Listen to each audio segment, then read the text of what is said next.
The morning sun was just starting to rise over the city streets when Mary Johnson pushed her old shopping cart down the empty sidewalk. Her worn sneakers made soft sounds on the concrete as she walked slowly, looking carefully at every trash can and dumpster she passed. At 52 years old, Mary had been doing this job for many years, but she still moved with purpose and energy. She wore an old blue jacket that had seen better days, with patches on the elbows and a small tear near the pocket. Her gray hair was pulled back in a simple ponytail, and her hands, though rough from work, moved quickly and skillfully as she sorted through the garbage. Most people walking by didn't even notice her, but Mary didn't mind. She had learned long ago that being invisible sometimes had its advantages. Mary stopped at a large dumpster behind a restaurant and began her careful work. She pulled out aluminum cans, plastic bottles, and anything else that could be recycled. Each item went into a different bag in her cart. She had a system that worked well, and she was good at what she did. The restaurant owner, Mr. Pete, came out with a cup of coffee. "Morning, Mary," he said with a smile. "You're early today." "Good morning, Pete," Mary replied, accepting the warm cup gratefully. "I like to get started before the city gets busy. How's your family doing?"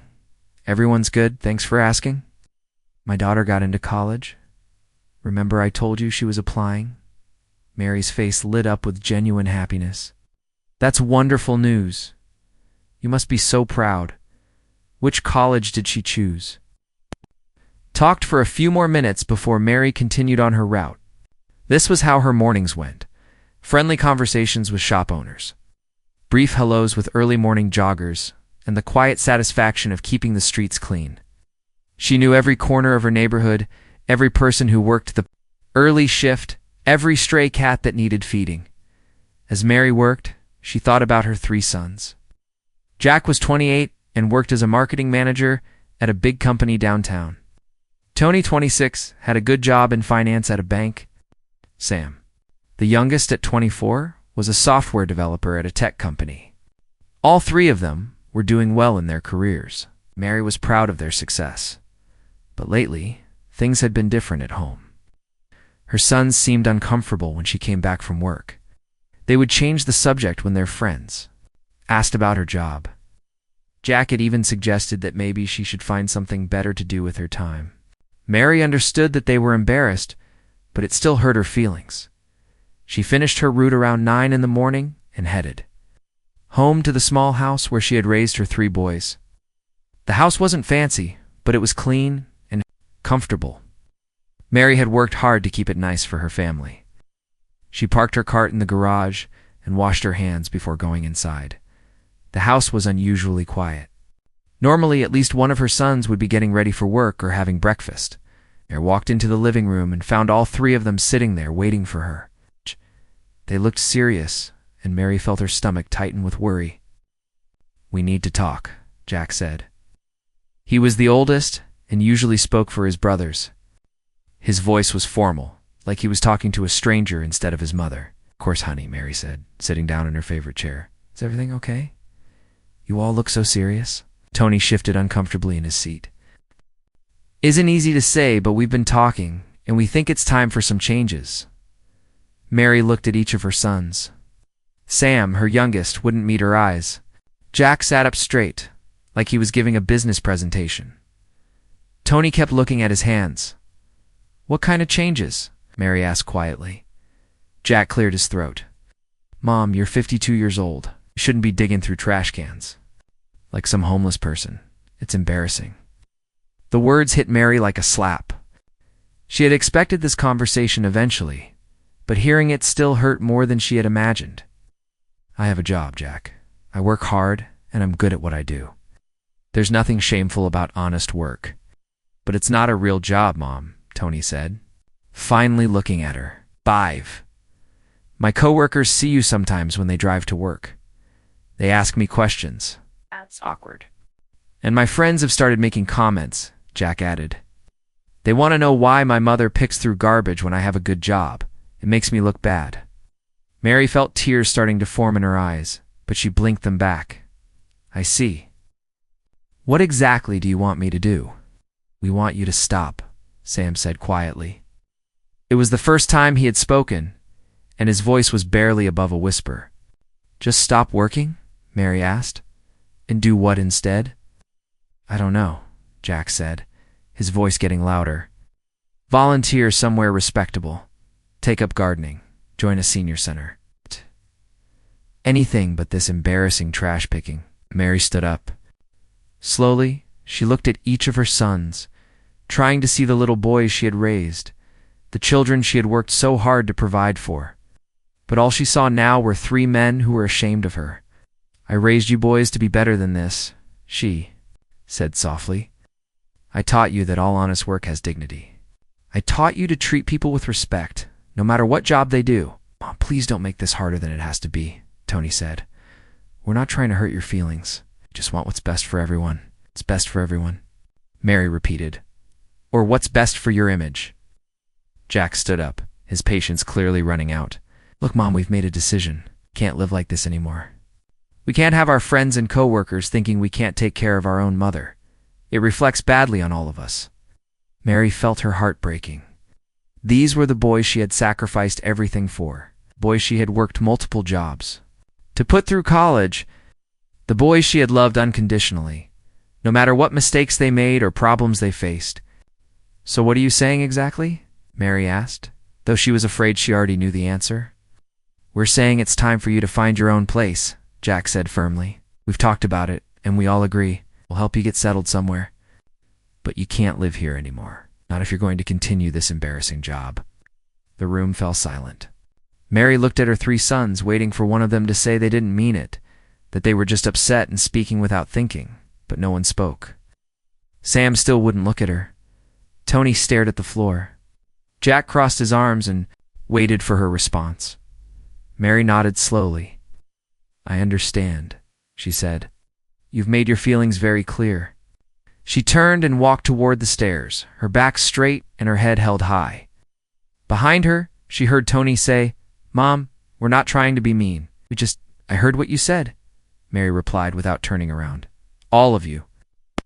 Climbed the stairs to her room, Mary Johnson carried with her not just the pain of rejection, but also a secret that would soon change everything. Her sons had no idea who their mother really was, or what she had sacrificed to give them the comfortable lives they now enjoyed. But they would learn soon enough. Mary sat on her bed for a long time after the conversation with her sons. The room was quiet except for the sound of cars passing by outside her window. She looked around at the simple bedroom where she had slept for so many years. The walls were painted a soft yellow color that she had chosen because it reminded her of sunshine. There were pictures of her boys at different ages, Jack's high school graduation, Tony's first day at his job, Sam's college acceptance letter. She could hear her sons talking downstairs, their voices low but serious. Mary wondered if they felt any sadness about what they had just done, or if they were only thinking about how much easier their lives would be without an embarrassing mother. After an hour, Mary went back downstairs. Her sons were still in the living room, but now they looked uncomfortable. They had probably been discussing what to do next, how to handle the situation they had created. Mom, Sam said when he saw her. Are you okay? Mary almost smiled at the question. Was she okay? Her 3 sons had just told her she was too embarrassing to live with them anymore. They had chosen their social image over their own mother, but Sam was asking if she was okay. I'm fine, Sam, she said. I'm going to pack my things. You don't have to leave right away, Tony said quickly. Thought maybe you could have a week or 2 to find a place. That's very generous of you, Mary replied. Her voice was calm, but there was something in her tone that made all 3 sons shift uncomfortably. Jack cleared his throat. Mom, we're not trying to be cruel. We just think this is better for everyone. You can find a nice apartment, maybe make some friends your own age. You don't have to work at all if you don't want to. And what would I live on? Mary asked. If I don't work, how do I pay rent and buy food? The 3 brothers looked at each other. They hadn't really thought about the practical details. We'll help you, Tony said. We all have good jobs. We can give you some money each month. Mary nodded slowly. So you want to pay me to stay away from you? Is that right? It's not like that, Sam said, but his voice was weak. Then what is it like? Mary asked. Explain it to me. You're ashamed of your mother, so you want me to disappear from your lives. But you'll send me money so you don't have to feel guilty about it." Jack stood up, his face getting red. "Mom, you're making this sound worse than it is. We're not throwing you out on the street. We're offering to help you start a new life." "A new life," Mary repeated. "Away from my sons, away from the house, where I raised you, away from everything I know." "You can visit," Tony said. "It's not like we never want to see you again." "When?" Mary asked. "When can I visit? When you don't have friends coming over? When you don't have work parties or neighborhood events? When it's convenient for you to have an embarrassing mother around?" The room fell silent again. Mary looked at each of her sons, trying to understand how they had become these people. She remembered Jack as a little boy, crying when other kids made fun of his old shoes. She had worked extra hours to buy him new ones. She remembered Tony getting sick, with pneumonia when he was 8, and how she had stayed up all night taking care of him. She remembered Sam's first day of school, how scared he had been, and how she had walked him to class every day for a week until he felt brave enough to go alone. "Do you remember," Mary said quietly, "when you were little and other kids would tease you about not having a father?" The sons looked uncomfortable. Their father had died when they were very young, and Mary had raised them alone. "I told you that family sticks together no matter what. I told you that we don't abandon each other when things get difficult. I told you that love means accepting people as they are, not trying to change them into what we want them to be." "Mom." "This is different," Jack said. "You choose to do this embarrassing job. Dad didn't choose to die." Mary stared at her oldest son. "So because I choose honest work that you think is beneath you, I deserve to be abandoned?" "It's not abandoning," Tony protested. "We're still your sons. We still love you." "Oh, you love me," Mary said, "but only if I hide who I am. Only if I pretend to be someone different. Only if I don't embarrass you." Sam finally looked up at his mother. There were tears in his eyes. "Mom, I don't want you to leave. But I also don't want to keep making excuses for why my mother digs through trash cans." Mary felt her heart break a little more. Sam was the youngest, the one she had hoped might understand. But even he was choosing his comfort over his family. "I see," Mary said. "Well, I suppose there's nothing more to discuss." She turned to go back upstairs, but Jack called after her. "Mom, wait. We brought you something." Jack handed her an envelope. Inside was a check for $5,000. "This should help you get started," he said. "First month's rent, security deposit, whatever you need." Mary looked at the check. $1,000. Her sons thought they could buy their way out of feeling guilty. They thought money would make up for throwing away their mother. "Thank you," she said simply. "And we'll send you $1,000 every month," Tony added. "Between the three of us, it's not a big deal. You'll be comfortable." Mary nodded. "I appreciate that." But inside, she was thinking about something her sons didn't know. She was thinking about the other checks she could write, checks that would make their contribution look like pocket change. She was thinking about the business meetings she attended, the decisions she made, company she had built from nothing. Her sons had no idea that the woman they were paying to go away was worth more money than they could imagine. They didn't know that she could buy their house, their cars, their entire comfortable lives with money left over. They didn't know that she had chosen to live simply and work with her hands because she believed in staying connected to real work, to real people, to the community she served. "I'll start looking for a place tomorrow," Mary said. "Good," Jack said, looking relieved. "And Mom? We really do think this is for the best." Mary went to her room and began to pack. She didn't have many possessions, some clothes, a few books, photographs of her sons from happier times. As she folded her work, clothes, she thought about the double life she had been living. Every morning she put on old clothes and worked the streets. Every afternoon, she changed into business suits and ran a company worth millions of dollars. Her sons knew nothing about green tech industries. The environmental company she had founded and built into one of the most successful businesses in the state. They didn't know that their college tuition had come from her business profits. They didn't know that she could afford to live in a mansion, but chose to stay in their simple neighborhood because she wanted to be close to the work that mattered to her. As Mary packed, she made a decision. She would not tell her sons the truth. They had made their choice based on what they thought she was. They would have to live with that choice. If they ever discovered who she really was, it would be on their own. She found a piece of paper and wrote a short note. I hope someday you will understand that a person's worth is not measured by their job title, but by their character. I love you all, but I am disappointed in the men you have become. Maybe this separation will teach all of us something important. Mary left the note on the kitchen table and went to bed. Tomorrow, she would start her new life. Her sons would get what they wanted, a mother who wouldn't embarrass them anymore. But they would also lose something they didn't even know they had. Mary found a small apartment on the other side of town within 3 days. It was a clean, simple place with 1 bedroom, a tiny kitchen, and a living room with a big window that let in lots of sunlight. The rent was reasonable, and the landlord, Mrs. Chen, was a kind older woman who didn't ask too many questions. You seem like a quiet person, Mrs. Chen said when Mary signed the lease. I like quiet tenants. Are you retired? Not exactly, Mary replied. I still work, but I'm looking forward to having more time for other things. Mary moved her belongings. In 2 trips, she didn't own much, and what she did have fit easily in her old car. Her sons didn't help her move. They had offered, but Mary had politely declined. She wanted to start this new chapter of her life on her own terms. The first week in her new apartment was strange. Mary continued her morning routine of collecting recyclables, but now she worked in a different neighborhood. The people here didn't know her yet. Shop owners looked at her with suspicion, instead of the friendly greeting she was used to. She missed Pete's morning coffee and the conversations with people who had known her for years. But Mary was also doing something else. Every afternoon, she would shower, put on a business suit, and drive to the offices of Green Tech Industries.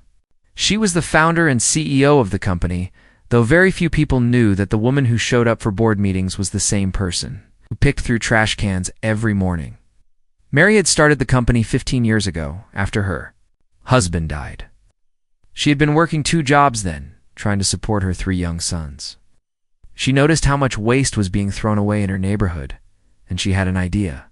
What if someone could create better systems for recycling and waste management? What if environmental cleanup could be a profitable business? She had started small, with just herself and 1 truck. She would collect recyclables and hazardous waste from businesses, then process it properly. The business grew slowly at first, but Mary was smart and hardworking. She learned everything she could about environmental science, business management, and government regulations. Now, 15 years later, Green Tech Industries had over 200 employees and contracts with cities across 3 states. The company was worth more than $50 million, and Mary personally owned most of it. But she had never stopped doing the ground-level work. She believed that to run a waste management company properly, she needed to understand what happened to trash after people threw it away. Her employees at Green Tech knew her as Mary Johnson, the dedicated CEO who understood every aspect of the business. But they didn't know about her morning job. Mary kept the 2 parts of her life completely separate. On her 2nd week in the new apartment, Mary was attending a board meeting when her assistant knocked on the door. Mrs. Johnson, I'm sorry to interrupt, but there's a call for you. From the mayor's office? Mary excused herself and took the call. The mayor wanted to discuss a new citywide recycling program. It was a big contract, worth millions of dollars, and it would require Green Tech to expand their operations significantly. I'd be happy to meet with you next week, Mary told the mayor. We've been developing some innovative programs that I think would work well for the city. After the call, Mary sat in her office and looked out the window at the city skyline. Somewhere out there, her 3 sons were living their comfortable lives, probably feeling relieved that their embarrassing mother was no longer around to bother them. Meanwhile, Jack, Tony, and Sam were discovering that life without their mother was not as wonderful as they had expected. The house felt empty and quiet. There was no one to cook Sunday dinner or ask about their day. There was no one to remember their birthdays or worry when they came home late. Jack was the first to admit, though only to himself, that he missed his mother. He had always taken for granted that she would be there when he came home from work. Now when he walked into the empty house, he felt lonely in a way he had never experienced before. Tony missed his mother's advice. When he had problems at work or questions about life, he had always gone to Mary. She had a way of listening that made him feel better, even when she couldn't solve his problems. Now, when he faced difficulties, he had no one to talk to. Sam missed his mother most of all. He was the youngest, and he had always been closest to her. He found himself driving past her old morning route, hoping to see her, but she was never there. He wanted to call her, but he didn't know what to say. How do you apologize for throwing your mother out of her own home? At the same time, the people in Mary's old neighborhood were starting to notice her absence. The streets seemed a little dirtier. The early morning conversations at the coffee shop were less interesting. Several shop owners asked about the nice lady who used to keep the streets clean. Pete, the restaurant owner, was particularly concerned. Has anyone seen Mary lately? He asked other business owners. She used to come by every morning, but I haven't seen her in weeks.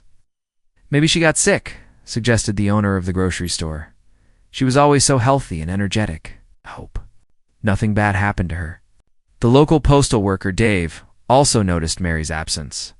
She used to say hello every morning when I was starting my route. Nice lady. Always asked about my family. I wonder where she went. Even some of the regular customers at the coffee shop began asking about Mary. She had been a familiar face in the neighborhood for years. Someone who was always polite and friendly, even though she kept to herself. She was one of the good ones, said an elderly man who walked his dog every morning, never caused any trouble, always cleaned up after herself. You don't see many people like that anymore. Back at Greentech Industries, Mary was preparing for the meeting with the mayor. She had her team develop a comprehensive proposal for the city's new recycling program. The plan would create hundreds of jobs and significantly improve the city's environmental impact. This is excellent work, Mary told her project manager, Lisa. If we get this contract, it will be our biggest success yet. You seem especially passionate about this project, Lisa observed. Any particular reason? Mary smiled. I think it's important to stay connected to the real impact of our work. Sometimes people in business forget that what we do affects real communities, real people's daily lives. What Lisa didn't know was that Mary had designed the recycling program based on her years of experience working directly with waste management on the street level. She understood the challenges and opportunities better than any other CEO in the business because she had lived them every day. As Mary worked late into the evening, preparing for the meeting that could change the future of her company, she thought about her sons. Did they ever wonder how she was doing? Did they miss her at all? Or were they simply enjoying their lives without the embarrassment of their trash-picking mother? Mary had built a successful business and a good life, but she had never stopped, hoping that her sons would someday understand what she had tried to teach them about dignity, hard work, and family loyalty. She wondered if that day would ever come, or if she would spend the rest of her life as a stranger to the boys she had raised and loved so much. The next morning, Mary put on her old work clothes and went out to her new route. She had a new neighborhood to serve, new people to meet, and new streets to keep clean. But she also had a secret that was growing bigger every day. And she wondered how long she could keep living two separate lives. The morning of the environmental summit started like any other day for Jack. He was eating breakfast and watching the local news before heading to work. The reporter was talking about some business event happening downtown, and Jack wasn't really paying attention. He was thinking about a presentation he had to give that afternoon. Then he heard a familiar name. We're here at the Green Future Summit, where CEO Mary Johnson of Greentech Industries will be giving the opening speech, the reporter said. Jack looked up from his coffee. Mary Johnson was a common enough name, but something made him keep watching. The camera showed a large conference room filled with business people, environmental scientists, and government officials. On the stage was a podium with a banner that read Environmental Leadership in Action. Mrs. Johnson's company has become one of the most successful environmental businesses in the region, the reporter continued. What makes her story even more interesting is her hands-on approach to understanding waste management issues. Jack was only half listening until the camera focused on a woman walking onto the stage. She was wearing a dark blue business suit and had her gray hair styled professionally. She moved with confidence and smiled warmly at the audience. Jack's coffee. Mug slipped from his hands and crashed to the floor. It was his mother. "What?" Jack whispered to himself, staring at the television in shock.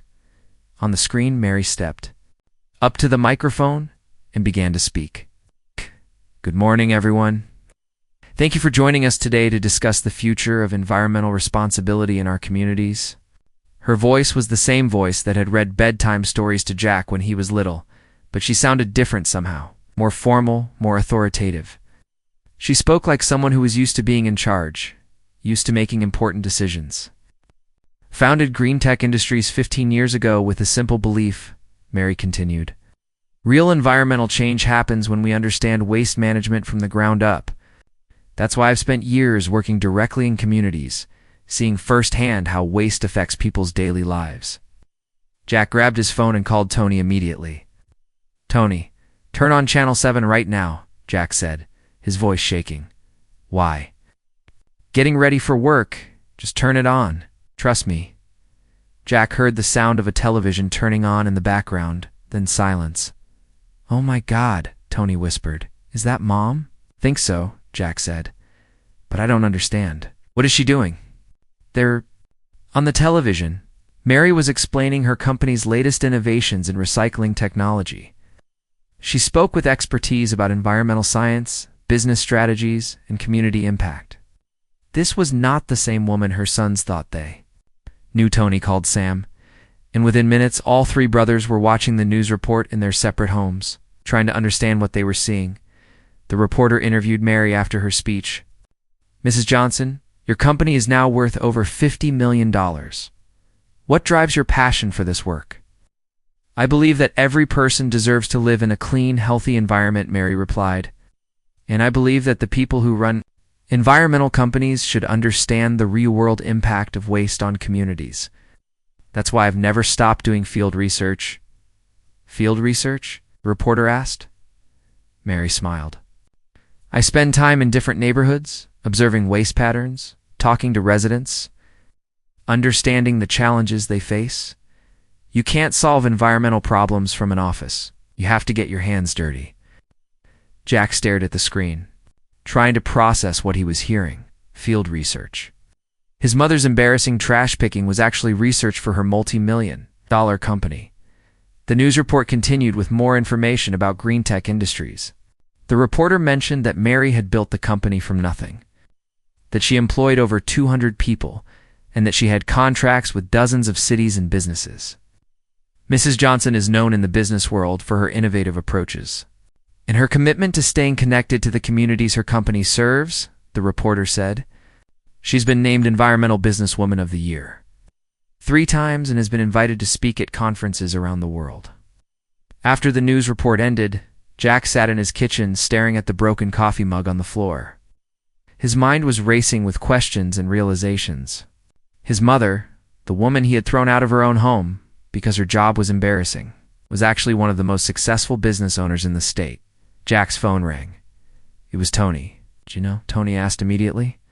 "No, what?" "That. Our mother is a millionaire CEO." "No, Tony, I didn't know. Was this possible? She lives in that little house. She wears old clothes. She picks through trash cans."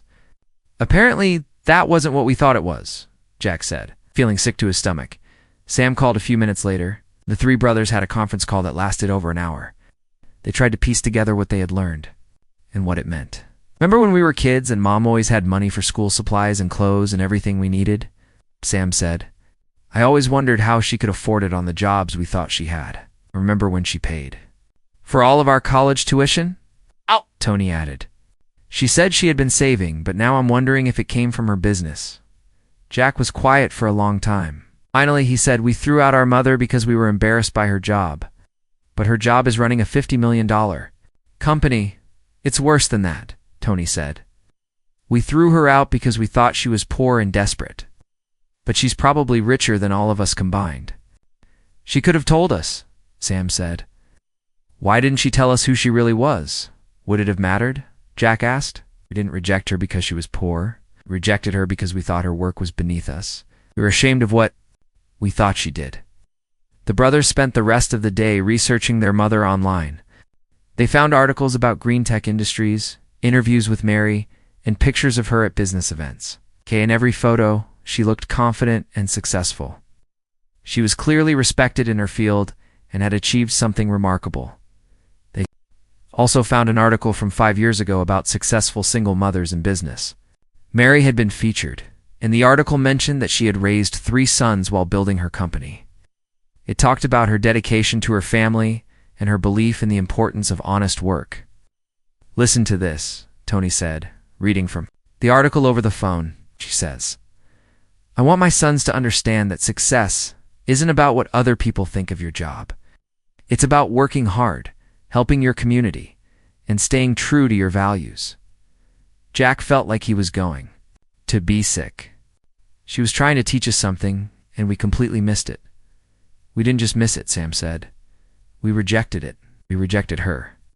By evening, the 3 brothers had learned everything they could about their mother's business success.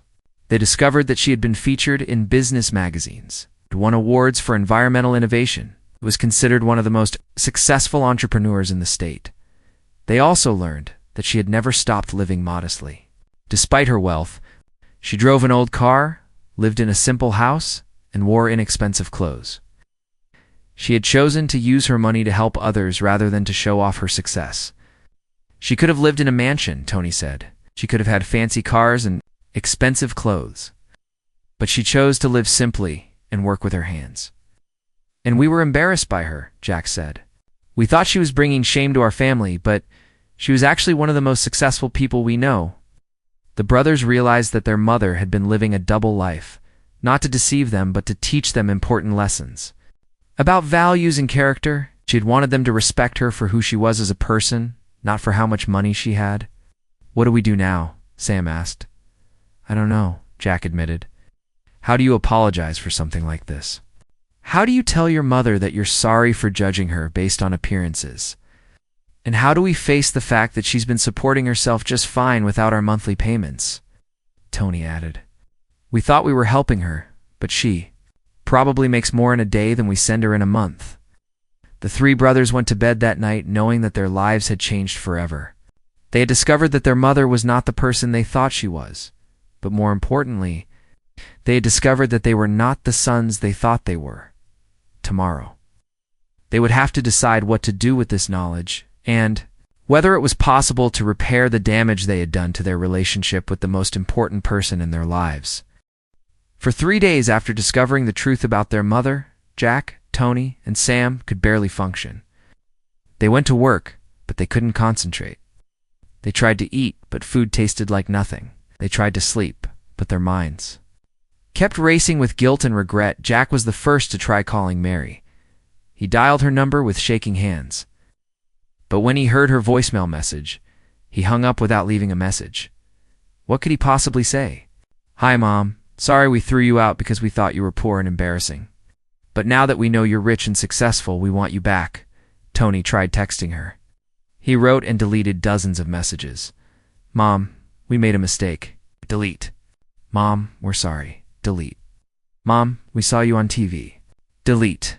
Finally, he gave up and put his phone away. Sam drove to his mother's old neighborhood and walked around the streets where she used to work. Talked to Pete at the restaurant. "Have you seen Mary lately?" Sam asked.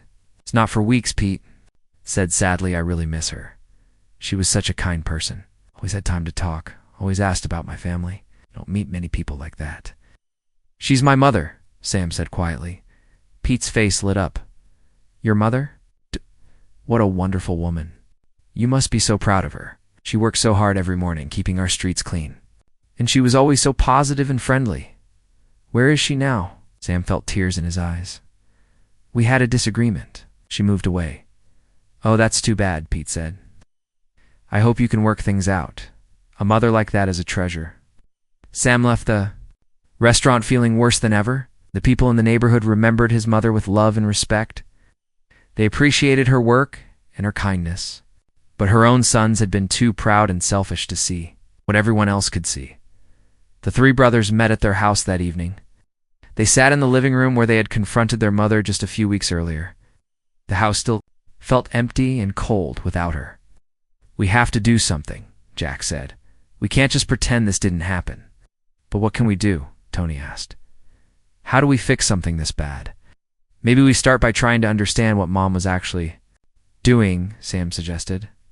Maybe we volunteer with environmental cleanup programs or something. That's not a bad idea, Jack said. If we're going to apologize to her, we should at least try to understand the work she cares about. The next morning, instead of going to their regular jobs, all three brothers called in sick. They had decided to spend the day learning about environmental work. They found a local community cleanup program and signed up as volunteers. The work was harder than they had expected. They spent hours picking up trash in a city park, sorting recyclables, and learning about proper waste disposal. By the end of the day, they were tired, dirty, and had a new appreciation for the physical demands of environmental work. Mom did this every morning for years, Tony said, looking at his dirty hands. Da-da-da-da, and she did it while running a company. She wasn't just picking up trash, Sam realized. She was studying the problem, figuring out how to solve it. Over the next week, the brothers continued volunteering. They learned about recycling processes, environmental regulations, and community health issues related to waste management. They began to understand that their mother's work was not just a job, but a mission to help communities and protect the environment. They also started talking to people in the community where Mary used to work. Everyone had positive memories of her. The postal worker remembered how she always moved her cart out of the way when he needed to deliver mail. The grocery store owner recalled how she had helped an elderly customer who had fallen on the sidewalk. The coffee shop owner talked about how Mary always cleaned up around his store, even though she didn't have to. She wasn't just doing a job, Jack said after hearing these stories. She was taking care of people. After 2 weeks of volunteering and learning, the brothers felt ready to approach their mother. But they knew a simple phone call wouldn't be enough. They needed to show her that they had changed, that they understood their mistake. They discovered that Mary was scheduled to speak at another environmental conference the following week. The event was open to the public, and they decided to attend. On the day of the conference, Jack, Tony, and Sam sat in the back of the large auditorium. They watched their mother take the stage, confident and respected, speaking to hundreds of business leaders and environmental experts about innovative waste management solutions. "She's amazing," Sam whispered. "Look how everyone listens to her." During her speech, Mary talked about the importance of understanding environmental issues from the community level. She spoke about dignity in all forms of work and the need for business leaders to stay connected to the real-world impact of their decisions. "Environmental protection isn't just about technology and regulations," Mary said. "It's about people. It's about communities. It's about understanding that every piece of trash, every recycled bottle, every clean street affects someone's daily life. We can't solve environmental problems from boardrooms alone. We have to get out into communities and do the work." After her speech, there was a question and answer session. Mary answered questions about business strategy, environmental science, and community engagement. Her knowledge and passion were obvious to everyone in the room. When the formal session ended, people crowded around Mary to talk with her personally. The three brothers waited until the crowd thinned out, then slowly approached the stage. Mary saw them coming.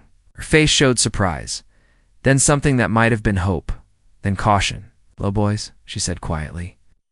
"Hi, Mom," Jack said. His voice was shaky. "Could we talk to you for a minute?"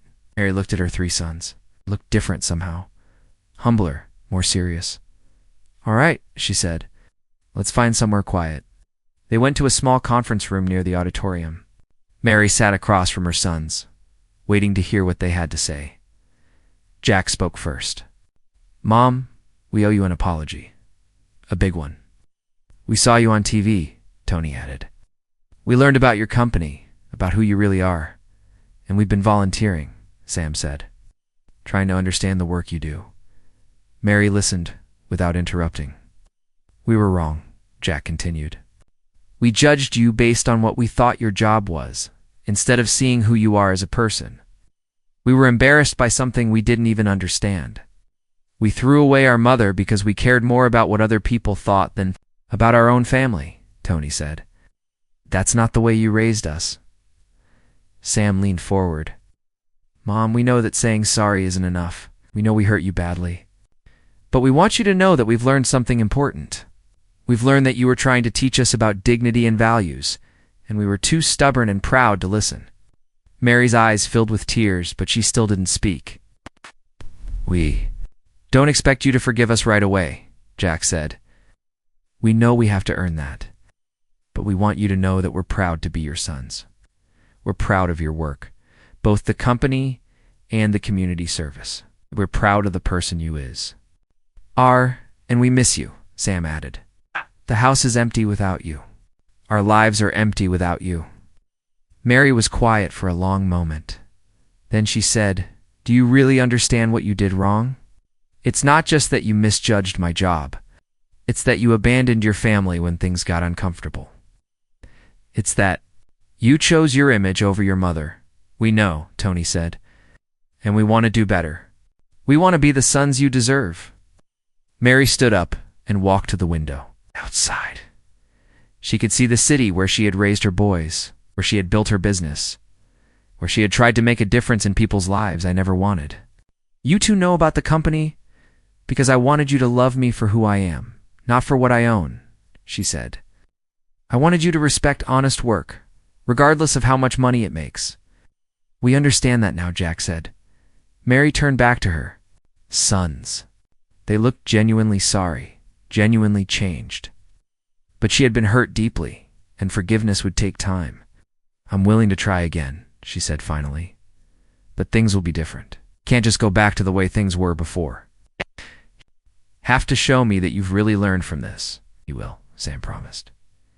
"However long it takes." Mary hugged each of her sons. The hugs were tentative at first, but they became warmer as the moments passed. "I love you boys," she said. "I always have. But love means accepting people as they are, supporting them when things are difficult, and never abandoning them for the sake of appearances." "We love you too, Mom," Jack said. "And we're going to prove it." From that day forward, the relationship between Mary and her sons slowly began to heal. The brothers continued their volunteer work and started visiting their mother regularly. They learned to appreciate not just her success as a businesswoman, but her kindness as a person and her dedication to her community. Mary eventually moved back to her old neighborhood, but now her sons joined her sometimes on her morning routes. They learned to see the dignity in all honest work and the importance of staying connected to the communities they served. The family had been broken by pride and misunderstanding, but it was rebuilt on a foundation of respect, humility, and genuine love. Mary's sons had learned that a person's worth isn't measured by their job title or social status, but by their character and the positive impact they have on the world around them.